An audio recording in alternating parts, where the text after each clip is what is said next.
5 ide gila Sinteyong di Timnas Indonesia akan dibahas oleh Football Time.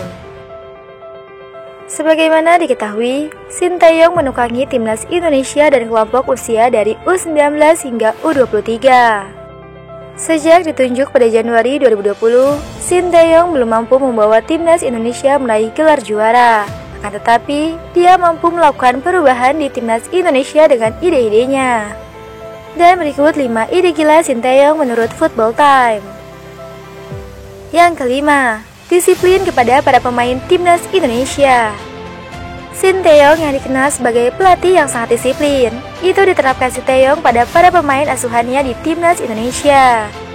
Sinteyong beberapa kali mencoret pemain karena tidak disiplin.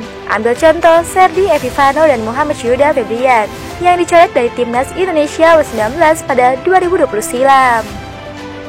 Selanjutnya yang keempat ada fokus pada pengembangan fisik para pemain Timnas Indonesia. Sinteyong fokus pada pengembangan fisik para pemain Timnas Indonesia sejak awal masa kepemimpinannya. Selain latihan fisik, Sinteyong juga mengatur makanan para pemain Timnas Indonesia untuk menjaga kebugaran mereka. Sinteyong melakukannya karena tahu stamina menjadi salah satu masalah Timnas Indonesia. Sinteyong perlahan-lahan menangani masalah tersebut. Selanjutnya yang ketiga ada penguatan mental Timnas Indonesia. Timnas Indonesia ada Sinteyong memiliki mental yang patut diacungi jempol. Sinteyong membuat Timnas Indonesia mampu bangkit dari ketertinggalan dalam sebuah pertandingan. Itu jarang terjadi sebelumnya di masa lalu. Jadi selain fisik, Sinteyong juga memperbaiki mental Timnas Indonesia. Selanjutnya ide gila yang kedua adalah taktik berubah-ubah. Sinteyong dijuluki Jos Mourinho Asia oleh media Malaysia karena kehebatannya di Piala AFF 2020. Julukan itu berkaca dari taktik Sinteyong yang berubah-ubah sesuai dengan lawan Timnas Indonesia. Cara itu mengantarkan Timnas Indonesia menjadi runner-up Piala AFF 2020. Sementara itu, di SEA Games 2021, juru taktik Korea Selatan itu membawa Timnas Indonesia U23 meraih medali perunggu.